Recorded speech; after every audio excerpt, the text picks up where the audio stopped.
नमस्कार। आज का विषय हिंदी में कक्षा 7 में आपका स्वागत है। इकाई 4 कथनी और करनी। इस कहानी में है कि हमें करना है वही लिखना है और जो लिखते हैं हमें पढ़ेंगे वही करेंगे, ऐसा हमें इस पाठ में सिखाते हैं। तो हम पाठ की ओर देखेंगे कि कुछ आगे आपको हम समझाएंगे। मानव जीवन में प्रभु की अनमोल देन है, जो हमको ये जीवन दिया है ईश्वर ने, तो ये अनमोल देन है। इसे हमें अच्छी तरह जीवन यापन करना है, अच्छी तरह ढंग से जीना है, ढंग से रहना है, ऐसा इस पाठ में कथनी और कहानी में हमें सीखना मिलता है। तो हम पाठ की ओर देखेंगे। ईश्वर ने मनुष्य को अन्य प्राणी से श्रेष्ठ बनाया है। ईश्वर ने मनुष्य ने બધા પ્રાણીથી શ્રેષ્ઠ વધારે સારો બનાવ્યો છે। कई गुणों से उससे सवारा है। इसका उसे अभिमान भी होता है, लेकिन બધાથી अलग છે એનું અભિમાન પણ એને છે। परंतु स्वयं को गुणों की खान समझने वाला व्यक्ति कई बार ऐसे कार्य करता है जिन्हें वह गलत बताता है। कथनी और करने में अंतर के ऐसे कई उदाहरण रोज देखने में आते हैं। એટલે કે જે ગુણોથી એ ભરેલો છે છતાં પણ એ જે બોલે છે એ કરતો નથી અને જે કરે છે બોલતો નથી। તો એવા આપણે ઘણા ઉદાહરણો જોઈએ। તો આગે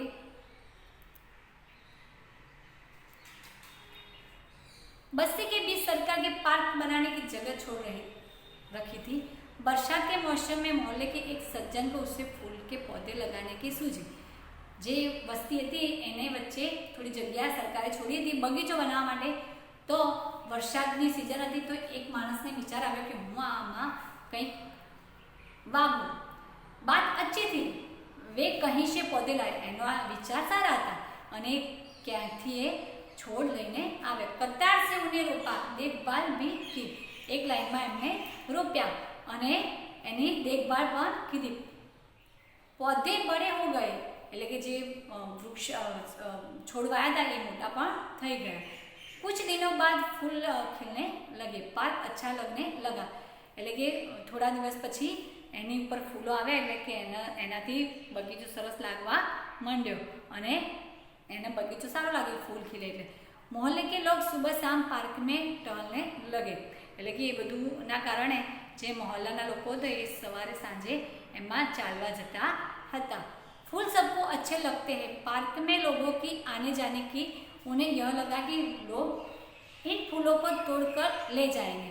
એટલે કે જે ફૂલો ઉગ્યા હતા તેના કારણે બગીચો સરસ લાગતો હતો, પણ ફૂલ બધાને સારા લાગે છે તો બધા ફૂલ તોડી જશે। એને એ સજ્જન માણસને એવો વિચાર આવ્યો। उन्होंने एक तख्ती के ऊपर यह लिखकर टांग दिया कि फूल तोड़ना मना है। એને વિચાર આવ્યો કે ફૂલ બધા તોડી જશે તો એને એક તખ્તી ઉપર લખી નાખ્યું કે ફૂલ તોડવાના મનાઈ છે। आते जाते सब उसको पढ़ते कोई भी फूलों को नहीं तोड़ता। એટલે કે આવતા જતા બધા બગીચામાં ફરવા આવતા તો એને વાંચતા પણ ફૂલ तोड़ता नहीं।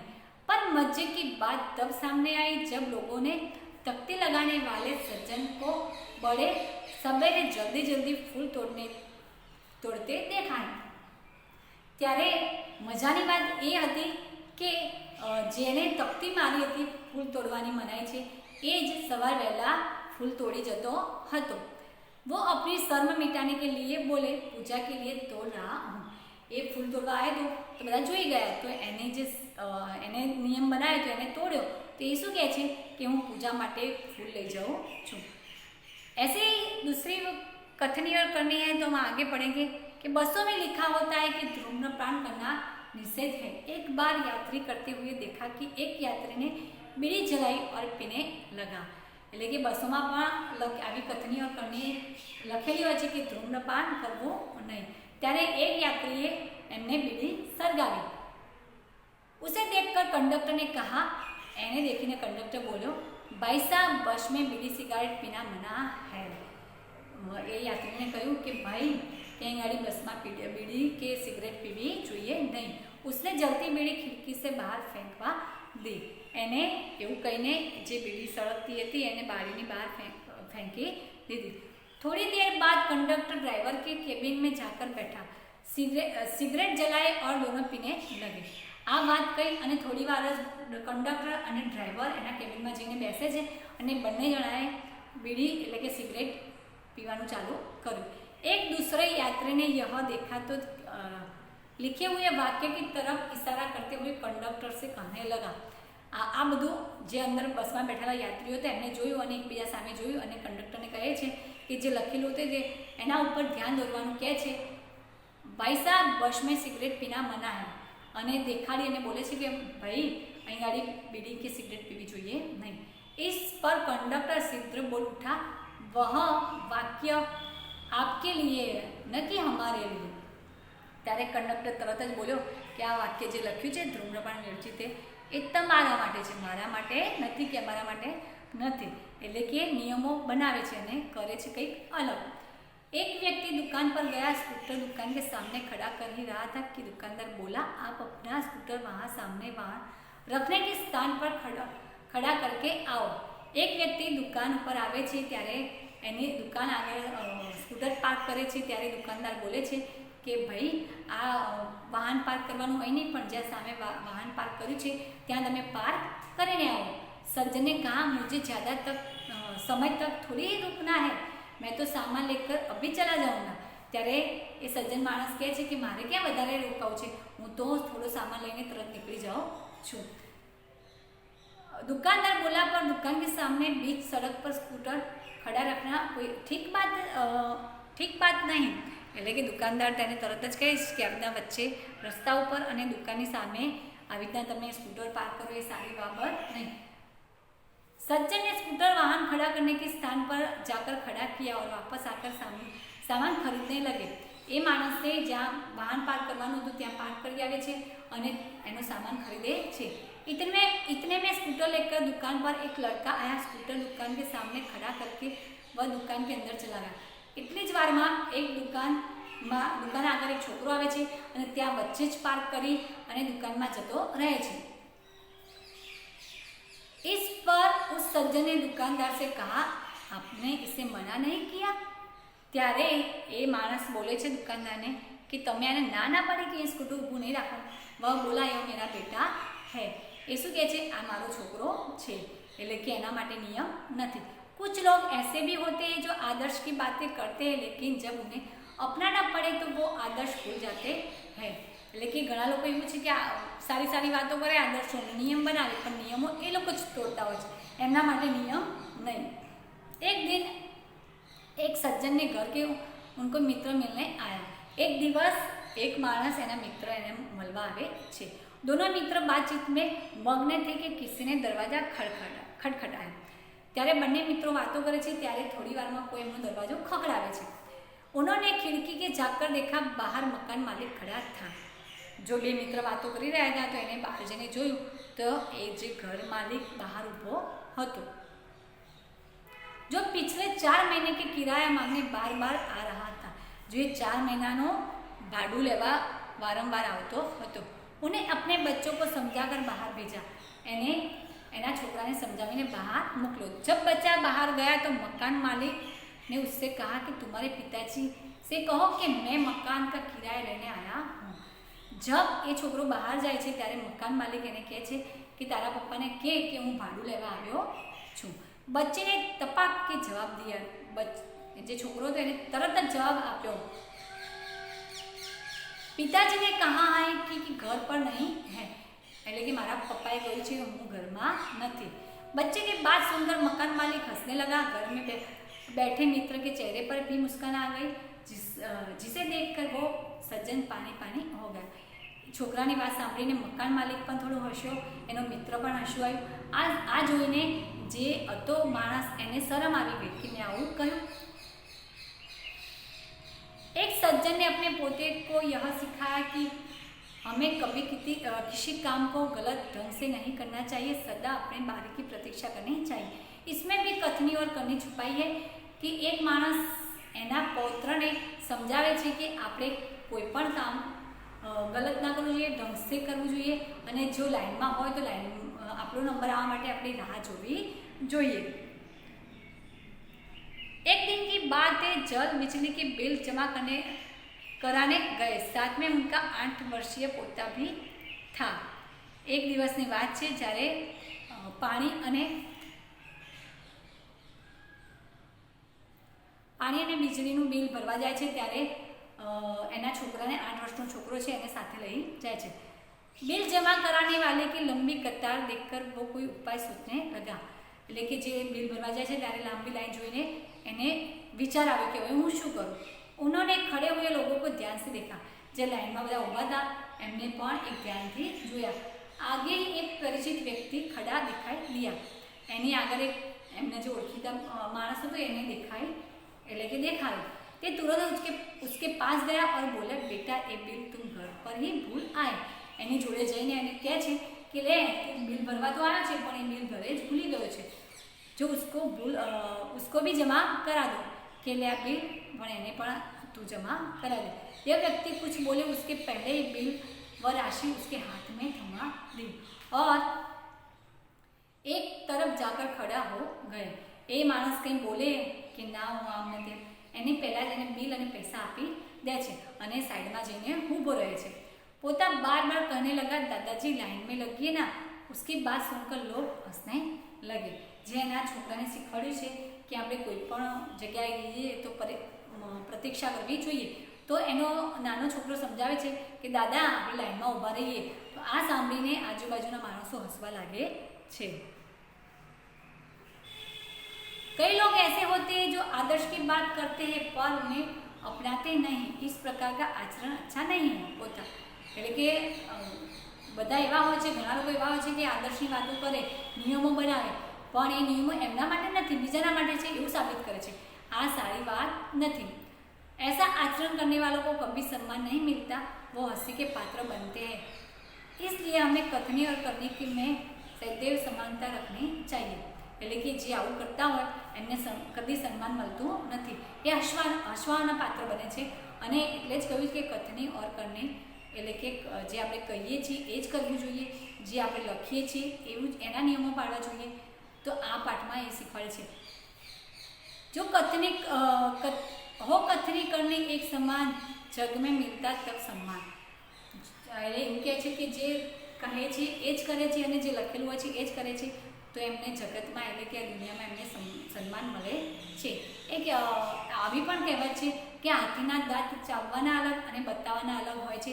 તો એવી ઘણી બધી કહેવતો હોય છે કે આપણે એને નિયમ પાળતા નથી, બીજાના માટે નિયમ બનાવીએ છીએ, આપણા માટે પાળતા નથી. तो हमारे यहाँ पाठ पूर्ण होता है. तो हम आगे देखेंगे शब्द और मुहावरे और बाद में अभ्यास. तो अभ्यास में हम लिखते हैं कहीं प्रश्न है तो आप इस प्रश्नों को आपके नोट में लिखना है कि क्या है ईश्वर के मनुष्यों को अन्य प्राणी से किस प्रकार श्रेष्ठ बनाया है. धूम्रपान वर्जित है, कहाँ कहाँ और क्यों लिखा होता है. फूल सबको अच्छे क्यों लगते हैं. ये सब आपको सोचने के बाद लिखना है. लोग कहाँ कहाँ कतार में खड़े रहते हैं.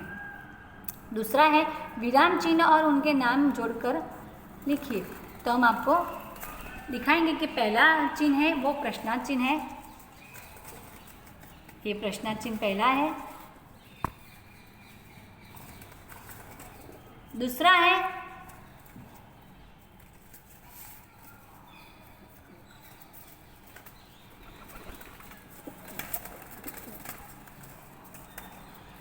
पूर्ण विराम है दूसरा. तीसरा है उद्गार वाक्य. ये रहा उद्गार वाक्य. तीसरा है उद्गार वाक्य. चौथा है अल्प विराम.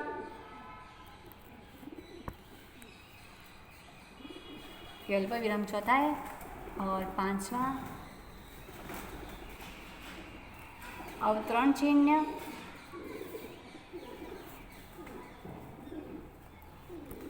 छठा है योजक चिन्ह. तो हमने आपको ये विराम चिन्ह आपको सिखा है, आपकी नोट में लिखना है. तो आगे हम देखेंगे क्या है कि वाक्य को पढ़कर उचित विराम चिन्हों का प्रयोग कीजिए. तो क्या है वाक्य में फूल तोड़ना मना है. तो फूल तोड़ना मना है तो ये क्या है, एक वाक्य है और वाक्य पूर्ण होता है तो वाक्य के पीछे पूर्ण विराम होता है। वहाँ कितना सुंदर दृश्य है तो उद्गार चिन्ह है तो इस बीच में उद्गार चिन्ह आएगा। तीसरा है बसों में लिखा होता है कि धूम्रपान वर्जित है तो अवतर चिन्ह होता है। यहाँ से अवतर चिन्ह होते हैं। धारा रात दिन पड़ती रहती है तो वो योजक चिन्ह है। पौधे बारिश में क्यों लगाए जाते वो प्रश्नाचिन्ह है। ये प्रश्नाचिन्ह है। आगे हम देखेंगे तीसरा है निम्नलिखित वाक्यों में जातिवाचक संज्ञा के आसपास चिन्ह कीजिए। क्या है पहला वाक्य कि मनुष्य अन्य प्राणियों से श्रेष्ठ है तो कौन सा जातिवाचक है तो मनुष्य है। उसके सामने शिल्पा ने 4 पौधे लगाए तो पौधे वो जातिवाचक है। शहर के लोग सुबह शाम टहलने जाते हैं, शहर के लोग वो जातिवाचक है।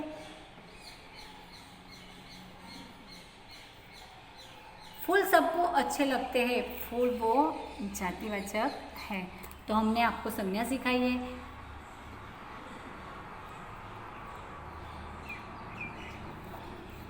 जो चौथा है कथनी और करनी में समानता रखने की मुश्किल में आती है, ये नहीं चर्चा कीजिए। तो हम आपको लिखाएंगे। 5वां है परिचित पढ़कर प्रश्नों के उत्तर दीजिए। जो ये पैराग्राफ है आपको पढ़कर ये जो प्रश्न के उत्तर है उसको आपको नोट में लिखना है। स्वाध्याय अब हम अंत में देखेंगे।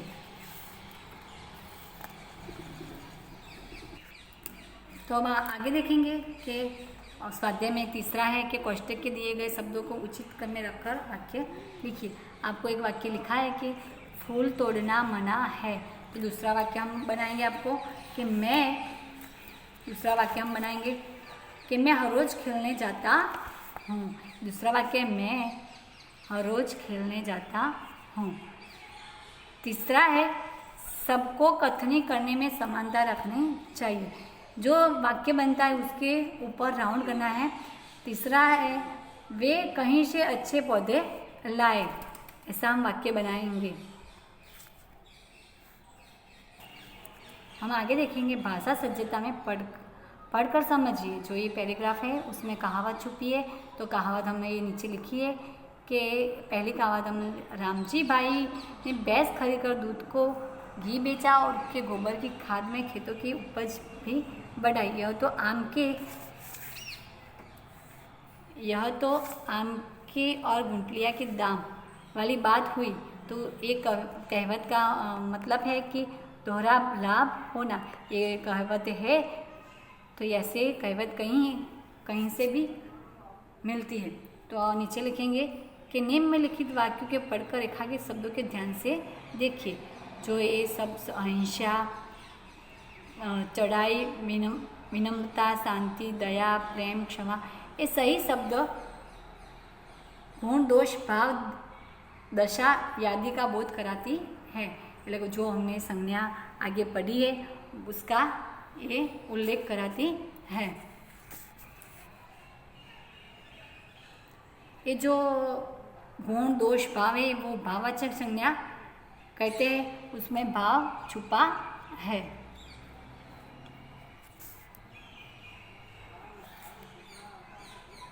एक इस जो वो खाने में लिखा है कि भाववाचक संज्ञा के पर जो ये निशाने कीजिए।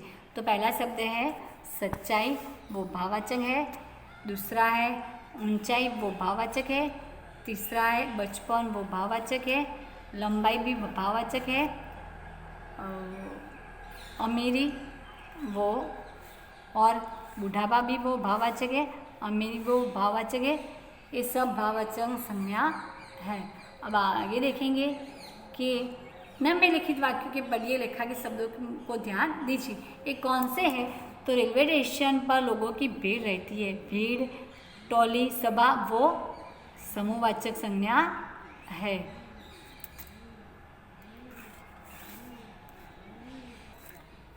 तो हमने आपको अभ्यास के बारे में सिखाया, पाठ की कहानी हमने सिखाई और उसका भाषांतर किया। तो बाद में हम यहाँ आपको पाठ पूर्ण होता है। अस्तु।